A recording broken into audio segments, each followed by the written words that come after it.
السلام عليكم ورحمة الله وبركاته. إن الحمد لله نحمده ونستعينه ونستغفره ونعوذ بالله من شرور أنفسنا ومن سيئات أعمالنا. من يهده الله فلا مضل له ومن يضلل فلا هادي له. أشهد أن لا إله إلا الله وحده لا شريك له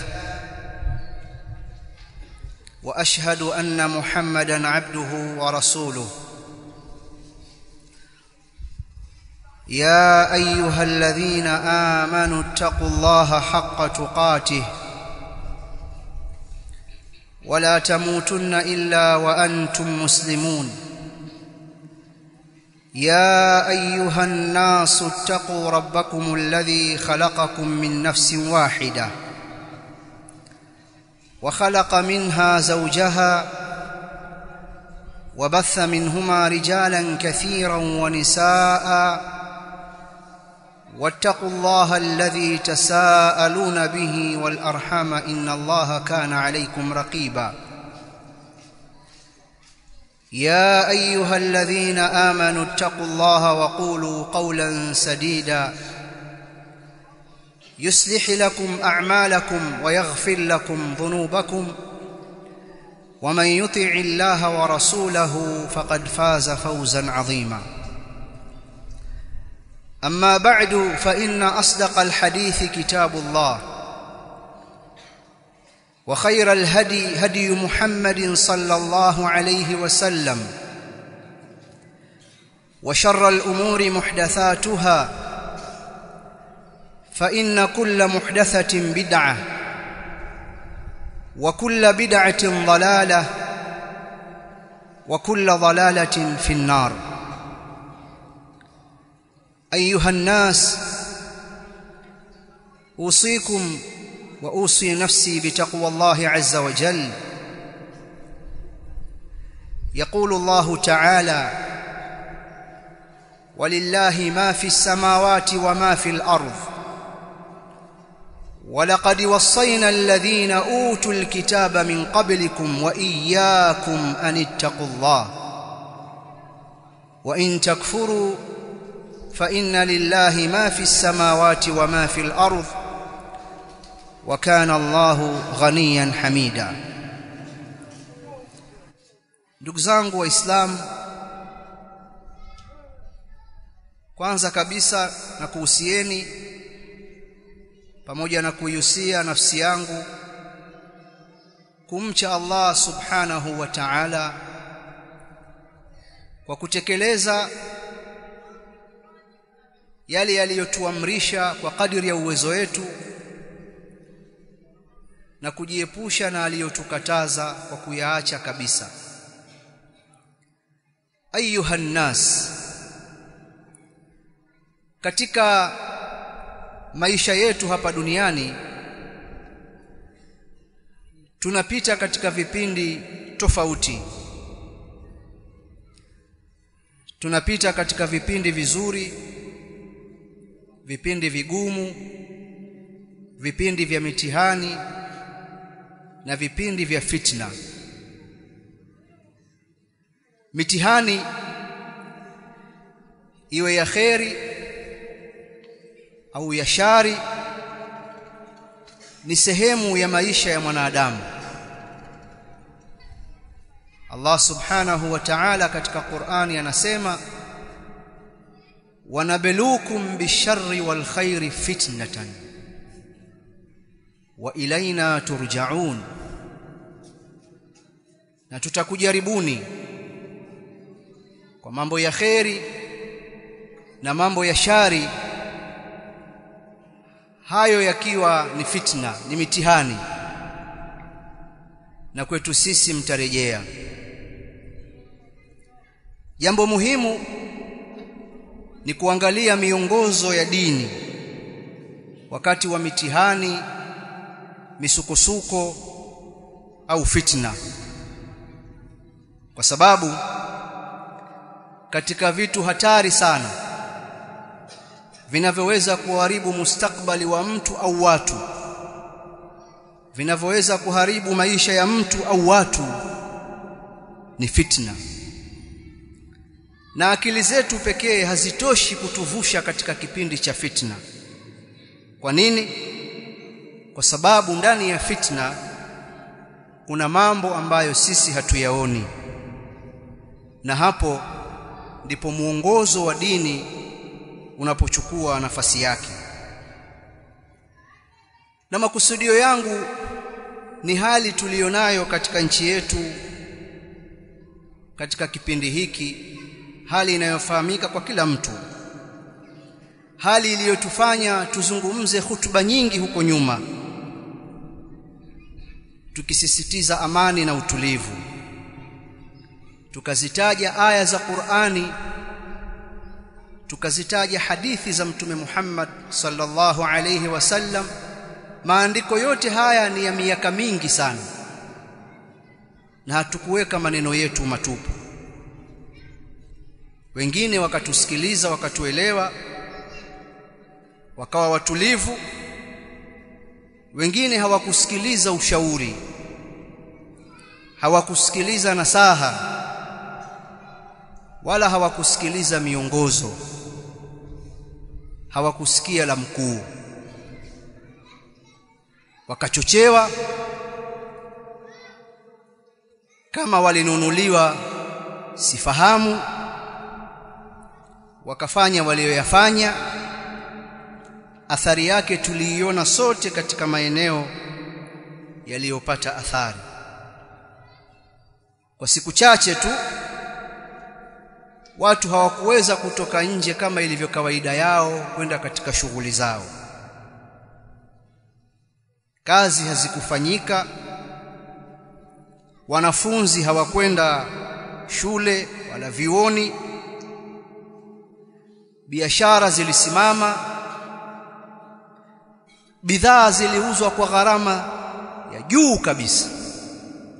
Nyanya moja ilinunuliwa shilingi 1000, kichanga kimoja cha mchicha kilinunuliwa shilingi 3000, tena watu wakigombea. Lita moja ya mafuta iliuzwa shilingi 8000, 9000 na haipatikani. Vyakula viliuzwa ghali. Na kwa taarifa yenu, hii ndiyo hali halisi katika maeneo yote ambayo hayana utulivu. Watu wakikuambia kwamba Kongo biashara zinalipa, kulipa kwake ni kwa aina hiyo. Kipeleka fuso yako ya nyanya na ukabahatika kuipeleka kwa sababu mko wachache wapelekaji, ukaamua ujitoe muhanga, ukafanikiwa, basi biashara inalipa sana. Kulipa kwake ni huku, na hii ni kwa maeneo yote. Kadhalika wagonjwa waliathirika, harusi hazikufanyika, ujenzi haukufanyika, ni mambo mbalimbali ambayo nyinyi mnayakumbuka vizuri. Sote sisi tulihemewa, ikawa tunataka kurudi katika maisha yetu ya kawaida. Tukawa tunatamani tuweze kuchati na kuwasiliana na jamaa na kuona hiki na kile, neema ambayo kwa muda mfupi ilikuwa imeondoka. Alhamdulillah, kwa fadhila za Allah subhanahu wa ta'ala tukarudi katika hali hiyo. Muda mfupi tuna wala hatujasahau, tayari zimeanza chokochoko nyingine za kutaka kuturudisha kule tusipopatamani. Kwa sasa hivi ni vigumu sana kuamini kuwa wale watu walioathirika wakajifunza ndani ya muda mfupi waanze chokochoko mpya za kuwarudisha kule wasipotamani. Ili jambo haliyumkiniki. Sasa ukituliza akili ukafuatilia kwa umakini, utagundua kuwa chokochoko hizi hazitoki kwa wale walioathirika au wale watakaoathirika, bali chokochoko hizi zinatoka sehemu nyingine. Ukiendelea tena kutafakari, ukafuatilia kwa umakini, utagundua kuwa zinatoka katika mirengo miwili, mrengo wa kisiasa na mrengo wa kidini. Na ukizama ndani tena zaidi utagundua kuwa mrengo wa kidini ndiyo umechukua nafasi kubwa katika hili jambo ambalo liko mbele yetu. Na kama ilivyo kawaida katika jamii, unapotokea mpasuko, kuna watu hukimbilia kwenda kuuziba mpasuko ule kwa sababu ya maslahi wanayoyataka kwa watu. Kadhalika kuna wengine wanatumia fursa hiyo hiyo katika kuendeleza mpasuko huo kwa maslahi yao na si maslahi yenu tena, si zile hoja zenu mlizokuwa mkiziweka mezani mkazizungumza. Kwa hiyo hoja na interest zinaongezeka pale ambapo tayari katika jamii kuna mpasuko, fitna inaongezeka. Nyinyi mnabaki na hoja zenu kwamba sisi hatukupata fursa ya kisiasa, ima ya kuchagua au kuchaguliwa, au sisi hatumtaki kiongozi huyu kwa sababu ni Muislamu na kuna maslahi fulani hayazingatii. Wenzenu wanakuja na la kwao na ya kwao. Kwa hiyo kuna mambo mengi katika jambo hili. Qur'ani tukufu, hiki kitabu chetu, ni mwongozo usio na mfano. Kama mtu atakisoma kitabu hiki kwa mazingatio na akayasoma matukio kwa mafunzo, ni mwongozo mzuri sana. Katika kitu nataka kuwatajia leo, kama kutilia mkazo haya niliyomaliza kuyazungumza hapo juu, ziko aya katika suratu At-Tauba, Allah subhanahu wa ta'ala akielezea tukio la vita vya Tabuk, akawaelezea wanafiki, akawakashifu katika sura zilizowaweka wazi wanafiki kwa kiwango cha hali ya juu. Basi miongoni mwa hizo ni suratu Tauba. Sasa kuna kundi halikutoka kwenda vitani kushiriki pamoja na Mtume Muhammad sallallahu alayhi wasallam. Kuna walikuwa na udhuru wa ukweli kabisa ambao ni waumini thabit, na kuna wengine walikuwa ni waumini hawakuwa na udhuru, na kuna wengine hawakuwa waumini wala hawakuwa na udhuru, lakini wako pamoja na jamii ya Waislamu. Wakaondoka watu wao, wakabaki. Kuna miongoni mwa Waislamu wasiojua hali yao, jambo lile likawa limewasikitisha, kwamba tungelishiriki pamoja nao tukawa wengi. Hawajui kinachoendelea. Allah subhanahu wa ta'ala akazitaja aya akikashifu, akiliweka wazi jambo lao. Walau aradu al-khuruja la a'addu lahu 'udda walakin kariha Allahum bi'athahum fathabbatahum wa qila qu'udu ma'al qa'idin law kharaju fikum ma zadukum illa khabala wala awda'u khilalakum yabghunakumul fitna wa fikum sama'una lahum wallahu alimun bidh-dhalimin. Allah anasema walau aradu al-khuruja, na lau hao wanafiki wangelitaka kutoka pamoja nanyi kwenda katika jihad, la a'addu lahu 'udda, wengeliandaa kwa ajili ya huko kutoka, wengefanya maandalizi. Walakin kariha Allahum bi'athahum, lakini Allah amechukia kutoka kwao, hakutaka watoke. Fathabbatahum, akawatia uzito. Waqila qu'udu ma'al qa'idin, na pakasemwa kaeni pamoja na wanaokaa. lau kharaju fikum, lau wangelitoka pamoja nanyi, ma zadukum illa khabala, wasingelikuzidishieni nyinyi isipokuwa machafuko, wala awda'u khilalakum yabghunakumul fitna, na wengelitangatanga baina yenu huku na huku, wengelitumia mianya na mipasuko mlionayo, yabghunakumul fitna, wakitaka kuwatilia fitna, wafikum, na wako miongoni mwenu, sama'una lahum, wanaowasikiliza wao, wallahu alimun bidhalimin, na Allah ni mjuzi mno kwa madhalim. Allah hakutaka watoke. Kwa hiyo msije mkaona kwamba kundi limepungua. Wengelitoka wasengeliwazidishia hao isipokuwa machafuko, na wengelitumia mianya na mipasuko, wengelihangaika baina yenu huku na huku. Lengo lao si jingine, ni kutafuta fitna na kuwapasua. Allah anawajua madhalim, na wako miongoni mwenu wanawasikiliza. Hawajui hali yao na shani yao, wanaona kama ni watu wa maana sana, wanawasikiliza wao.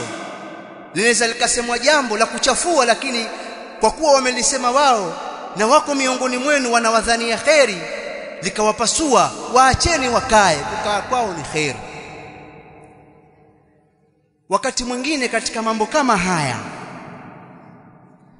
kunaingia wanaoingia kwa lengo la kuendeleza ule mpasuko na kuleta kuchochea na kutumia ile mianya ambayo ipo kuongeza fitna na kuzidisha uovu katika hiyo jamii. Sasa ni dhahiri kuwa kuna watu wanachochea jambo la kuleta machafuko katika nchi hii kwa nguvu kubwa, si kificho tena, bali kwa fedha na mipango kabambe. Wametumia mwanya na chokochoko tulizozianza wenyewe. Sasa hali ikiwa imefika namna hii, sisi tuna muongozo gani kwa waumini, kwa wananchi wa nchi hii? Lakini ni muhimu pia tukaeleza sisi kwa nini tunazungumza masala haya. Je, tunazidandia ajenda za wanasiasa? Tunajibishana kwa ajili ya faida fulani ya kundi la siasa dhidi ya kundi jingine?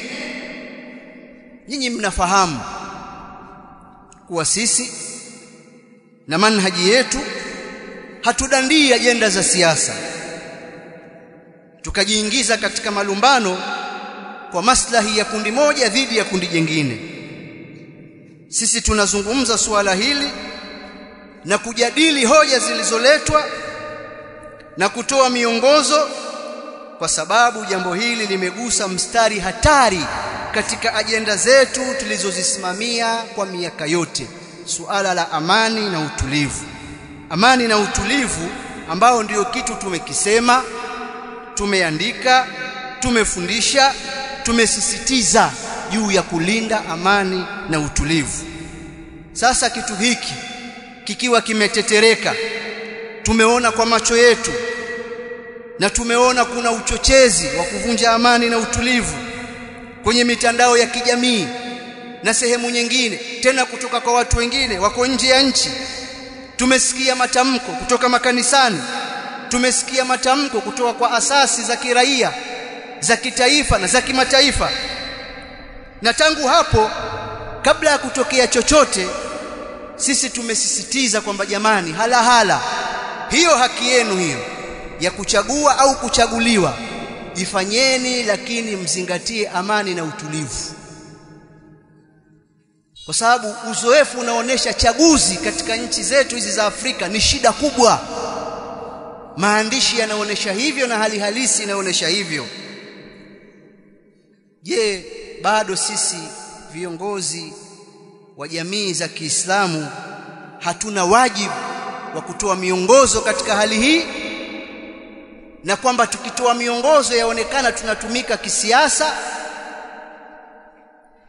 kwamba kunachezwa game ya kutaka kutetea mamlaka na serikali, kwa sababu waislamu ndivyo walivyo, wanaingizwa. Sisi waislamu ni watu tuna utambuzi mkubwa wa mambo yanavyoendelea katika nchi hii na duniani kwa ujumla.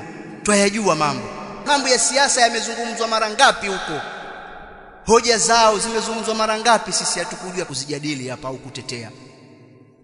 Lakini linapoingia jambo ambalo lina maslahi ya watu, na sisi tuko wengi katika nchi hii, lazima tutoe miongozo.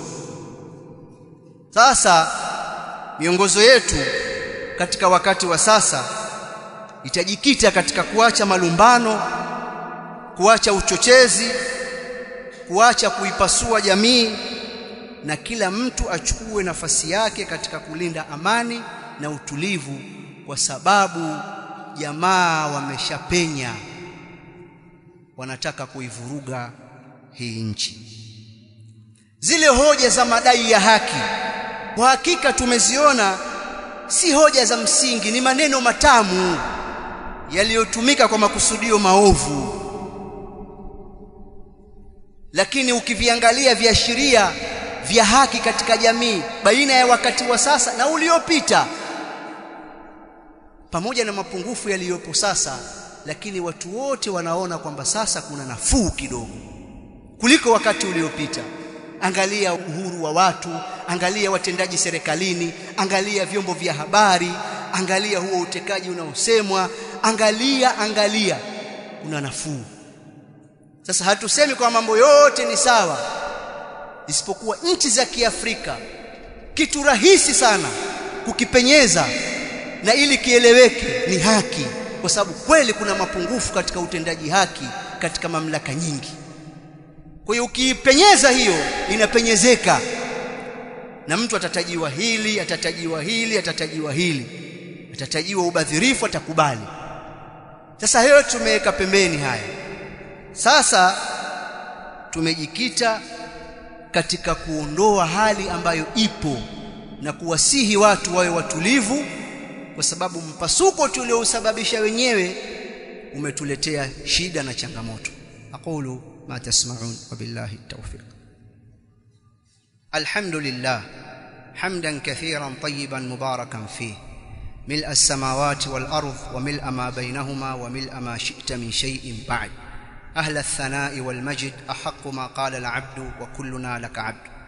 اللهم لا مانع لما أعطيت ولا معطي لما منعت ولا ينفع ذا الجد منك الجد. والصلاة والسلام على أشرف الأنبياء وإمام المرسلين نبينا محمد صلى الله عليه وعلى آله وأصحابه أجمعين. أيها الناس, ndugu zangu waislamu,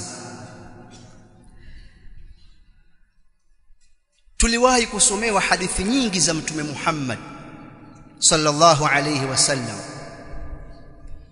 zinazowataka watu wasiwaasi viongozi wao na kuwashambulia na kutaka kuwaondoa. Mimi siwezi kuzirudia kwa sababu ya wakati tulionao, na nyinyi tulabul ilm wengi wenu hadithi hizo mmezihifadhi. Ikiwemo miongoni mwa hadithi hizo ni pale Mtume aliposema tasma'u wa tuti'u lil amir wa in daraba dhahraka wa akhadha malak. Msikilize na umtii kiongozi, usimkhali, usitoke nje ya taa yake hata akikupiga na akichukua mali yako. Mimi nafahamu kuwa nyinyi hamkumfahamu vibaya Mtume Muhammad sallallahu alayhi wasallam, na nafahamu kuwa nyinyi mnafahamu kuwa maswahaba ndio kabisa hawakumfahamu vibaya Mtume Muhammad sallallahu alaihi wasallam. Na maanisha nini? Katika ulimwengu wa siasa za sasa na hizi mbio za demokrasia zilivyo, inaonekana dini zinatumika katika kuwalaza watu wawe watulivu na ili watumiwe na watawala, kwa sababu mapambano hasa ya demokrasia na haya maneno ya demokrasia haya yalipoanza huko Ulaya yalitokana na jambo hili. Walikuwa wakilalamikia kanisa dhidi ya ukandamizaji, ndio yakaanza mapambano mpaka hali ikafika hapa. Kwa hiyo ile fikra ipo. Tukizungumza suala la dini kwamba Mtume amesema hivi, kuna watumiaji wanaona zinatumika dini katika kueleza mambo ya kuwalaza watu.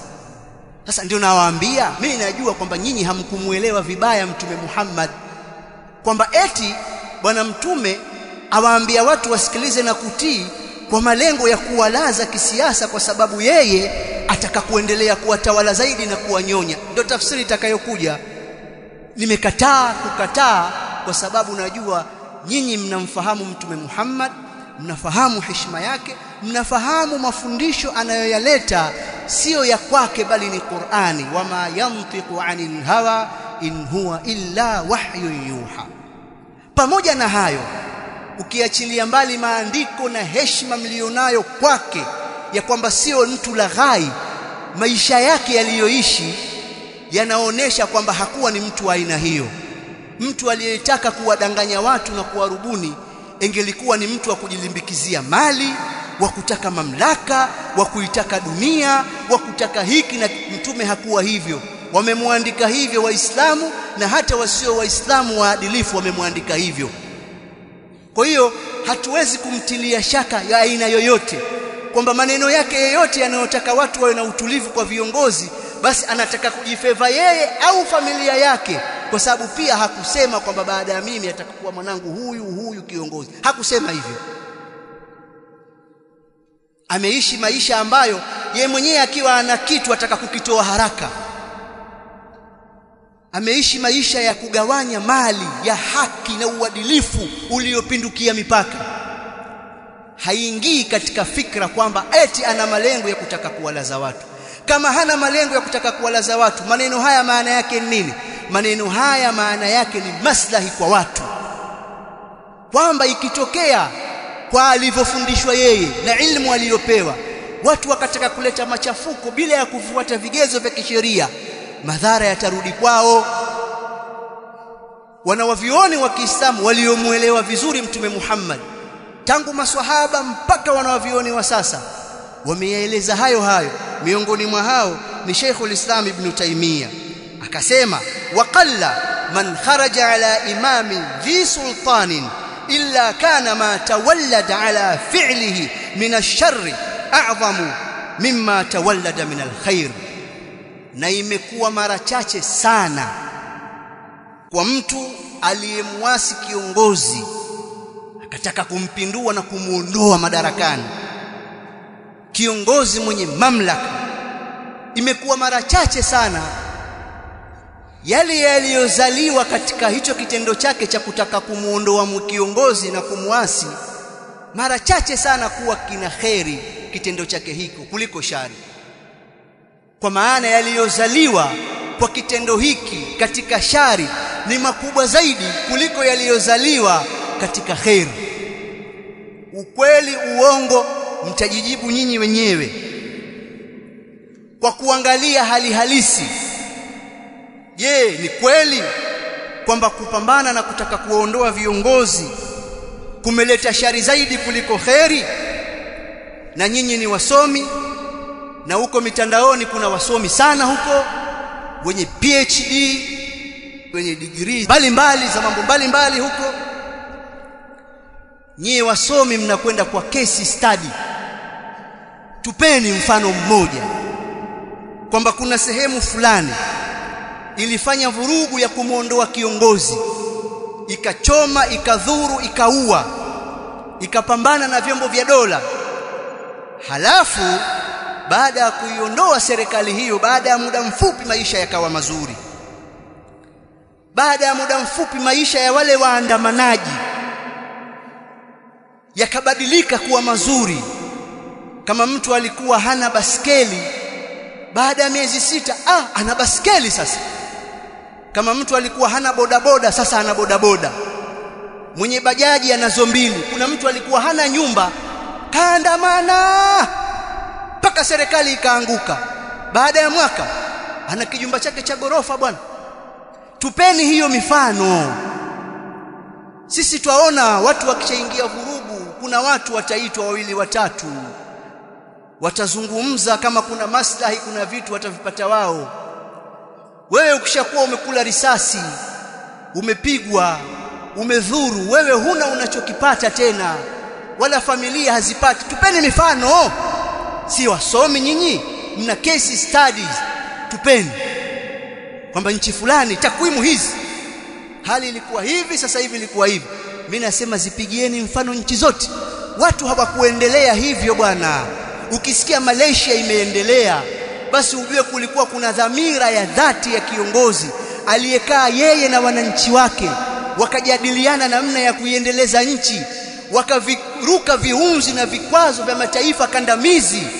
Miaka 20 alikaa na kuijenga nchi. Baadaye ndio matunda yakaonekana, yeye na watu wake. Political will, uadilifu na uaminifu na amani na usalama. Hiyo mimi naijua. Ama kwamba kuna waandamanaji baada ya muda sasa kupindua serikali na nchi kuchafuka, wamepata maendeleo mazuri zaidi, hii nitawapa challenge, unitajie nchi gani. Isipokuwa uhalisia tunauona ya hiki alichokieleza Mtume Muhammad sallallahu alayhi wasallam na kufafanuliwa na wanawavioni kama huu niliyomtaja Sheikhul Islam Ibn Taymiyyah, tunaona kinyume chake. Na mkitaka nitaje mifano mimi nitataja, na ninyi wenyewe pia mifano mnayo, nikiwaambia mtaje mtaitaja bila kumeza mate. Taja nchi ambazo zimeathirika na hazikufaidika chochote, mtazitaja: Somalia, Kongo, Libya, Yemen, Sudan, Central Africa na nchi nyingine nitazitaja tu, zinakuja tu kwa wingi. Vyombo vya habari vile vile vilivyoturipotia kuhusu nchi hizi na kuonesha uzuri wa kilichokuwa kinafanyika kule, baada ya muda mfupi tu wanatuletea documentaries za kuonesha njaa katika maeneo haya. Ni mko wapi kwani? Vyombo vya habari vilivyokuwa vikituonesha kuhusu Sudan ni juzi tu hapo, vikaonesha maandamano kuipinga serikali na kutaka kumuondoa kiongozi madarakani, vikatuonesha kwamba angalia mwanamke huyu, kijibinti kidogo hiki kinaongoza maandamano, kijasiri hiki, kina nguvu hiki, kina asma hiki, kibinti hiki, angalia. Wakatuletea ushawishi chungu tele. Sasa hivi mwaka mmoja na nusu, miaka miwili haijaisha, vyombo vya habari hivi vyatuletea documentary, Sudani kuna njaa.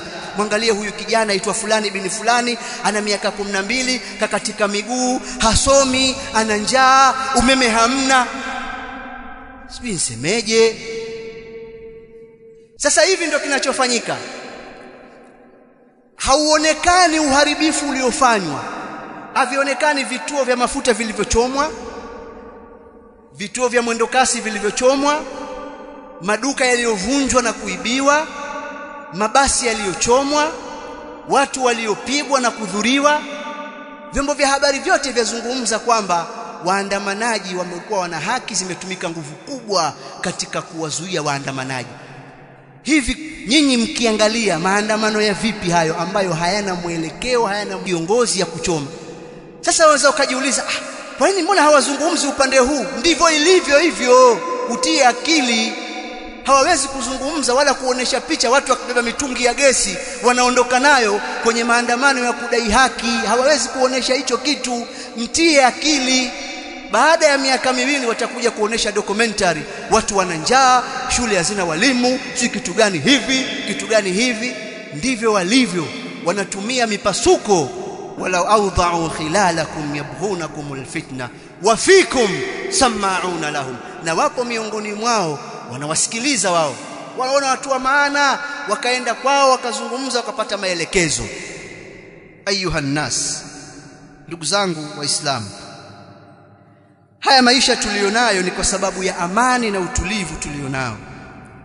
Ukaweza kwenda kazini, ukaweza kuendesha bodaboda yako au daladala yako, ukaweza kwenda kulima, ukaenda benki, ukafanya kazi zako, ukatuma status ya kushajihisha maandamano, ni kwa sababu ya amani na utulivu. Nje ya amani na utulivu yote hayafanyiki.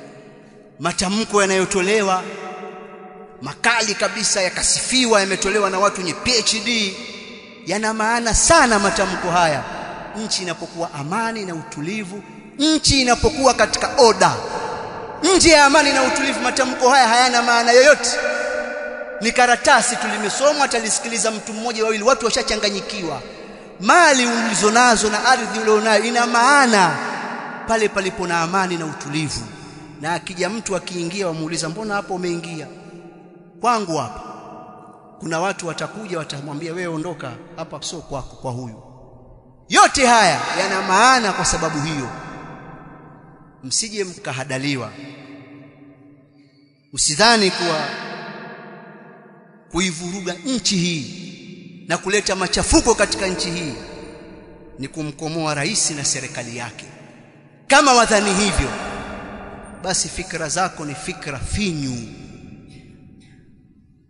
Machafuko yoyote itakuwa ni kujikomoa wenyewe. Tutulize akili zetu, tuache uchochezi. Tusiposikia la mkuu, mtamalizia nyinyi Waswahili wanasemaje? Yatatutokea kama yale yaliyotokea kule Libya. Na tukasimama katika mimbar hizi kuzungumza wakati huo mwaka 2011. Yanatokea tu kule, tukaona kwamba hii ni hatari.